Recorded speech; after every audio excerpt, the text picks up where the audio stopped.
जो भी स्ट्रगलर्स मुंबई आने के लिए प्लान कर रहे होते हैं उनके दिमाग में बहुत सारे क्वेश्चंस, बहुत सारे कंफ्यूजन्स होते हैं। जैसे कि उसमें से एक कंफ्यूजन ये भी होता है कि पीजी हॉस्टल वगैरह जो होता है वो क्या होता है, या फिर इंडिविजुअल जो हम फ्लैट लेते हैं वो क्या होता है, उसकी कॉस्टिंग क्या होती है, फैसिलिटीज़ क्या होती है, उसमें हमें कौन सा क्या लेना चाहिए, हमारे बजट में कौन सी चीज़ें फिट होगी।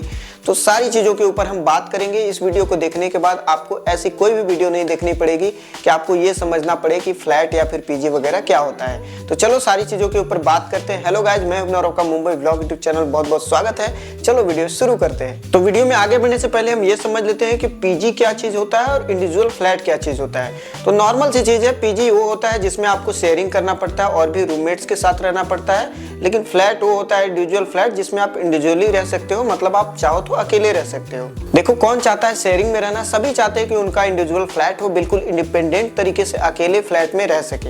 लेकिन वहां पे बात आ जाती है प्राइसिंग की, जिसकी वजह से उनको पीछे हटना पड़ जाता है।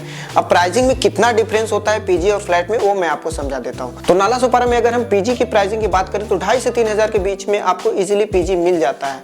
लेकिन वही अगर हम बात करें फ्लैट की, इंडिविजुअल फ्लैट अगर आप लेने जा रहे हैं तो आपको सबसे पहले तो डिपॉजिट देना पड़ता है। डिपॉजिट कितना रहता है?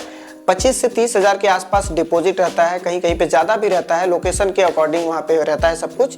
लेकिन नॉर्मली मैं मिनिमम लेके चल रहा हूँ तो 25 से 30 हज़ार से स्टार्ट हो जाता है डिपॉजिट, ठीक है। और फिर उसके बाद आपको रेंट जो लगता है यहाँ पे 6,500 से 7,000 के आसपास रेंट रहता है उसका।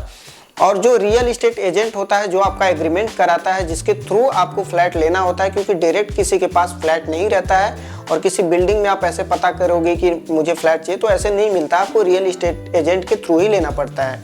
तो इसके लिए आपको 1 मंथ का ब्रोकरेज उसको देना पड़ता है। अगर सपोज करो कि अगर आपका रेंट है 6,500 या फिर 7,000, तो 7,000 अगर आपका रेंट है तो आपको 7,000 रुपये देना पड़ता है जो रियल इस्टेट का एजेंट है उसको। तो ये तो बात हो गई प्राइसिंग की। प्राइसिंग आपको समझ में आ गई होगी। अब हम बात कर लेते हैं दोनों की फैसिलिटीज में क्या डिफरेंस होता है।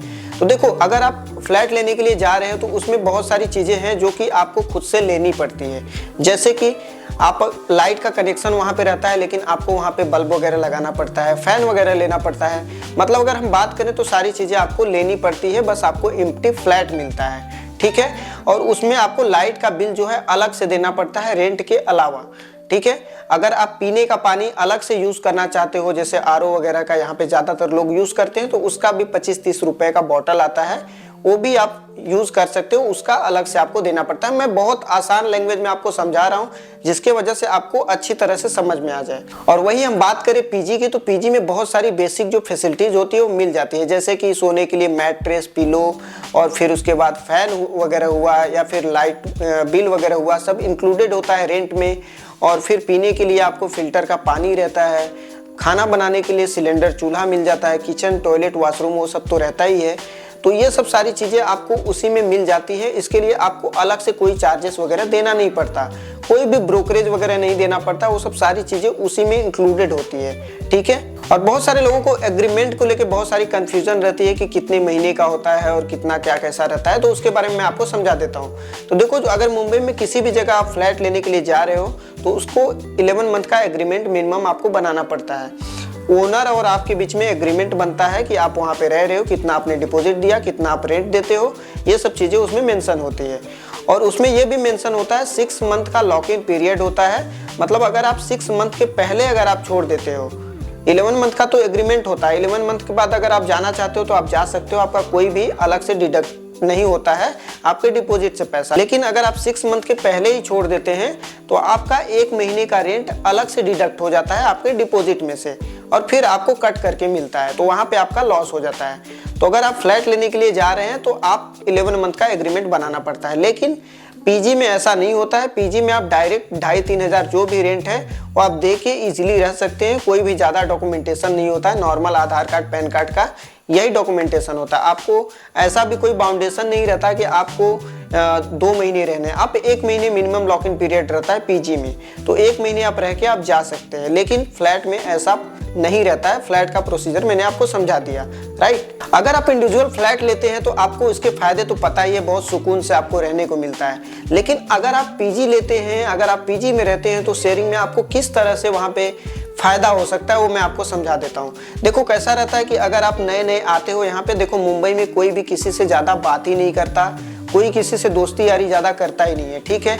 लेकिन जब अगर आप पीजी में आते हो तो वहाँ पे ऑलरेडी आप ही की तरह लोग और भी आए होते हैं, और हो सकता है कि वो काफ़ी टाइम से इधर रह रहे हों, और आप या तो जॉब करने के लिए आते हो या फिर अपना कोई पैशन फॉलो करने के लिए आते हो, राइट। जो स्ट्रगलर्स होते हैं उसकी हम बात कर रहे हैं। तो हो सकता है कि कोई म्यूजिक लाइन से है, या फिर कोई एक्टिंग वगैरह कर रहा है, कोई डांसिंग वगैरह कर रहा है, या फिर कोई जॉब वगैरह कर रहा है। तो उसमें क्या होता है कि आप भी कुछ ना कुछ करने के लिए आए हो, तो आपको एक लिंक मिल जाता है।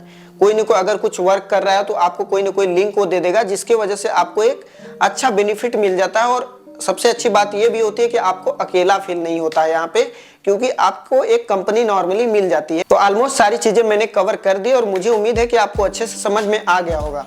अब हम बात कर लेते हैं कंक्लूजन की कि आपको क्या करना चाहिए। तो देखो, डिपेंड करता है कि आप किस लिए यहाँ पे आए हो, राइट। तो अगर आप फैमिली के साथ आ रहे हो तो ऑफकोर्स आपको इंडिविजुअल फ्लैट लेना चाहिए। अगर आप हस्बैंड वाइफ हो तो ऑफकोर्स आपको फ्लैट लेना चाहिए। लेकिन अगर आप एज ए स्ट्रगलर यहाँ पे आ रहे हो, बैचलर्स हो, आपके साथ कोई भी नहीं है, आप अकेले हो, आपके पास लिमिटेड बजट है, कोई चीज आप करना चाहते हो, शुरुआत से स्टार्ट करना चाहते हो, तो आपको पीजी की तरफ जाना चाहिए, क्योंकि वो आपके लिए अच्छा ऑप्शन होगा। फायदे नुकसान के बारे में मैंने सारी चीजें वहां पे कवर कर दी। देखो, बहुत सारी चीजें हैं जो कि मैंने आपको एक्सप्लेन कर दी, और ये बहुत ज्यादा जरूरी चीजें थी जो आप समझो इस चीज को। सो आई होप कि आपको ये वीडियो पसंद आई होगी। वीडियो अच्छी लगी तो वीडियो को लाइक कर देना, चैनल पे नए हैं तो प्लीज चैनल को सब्सक्राइब करके बेल आइकन को प्रेस कर देना। मिलते हैं गाइस नेक्स्ट वीडियो में, तब तक के लिए बाय बाय, गुड डे।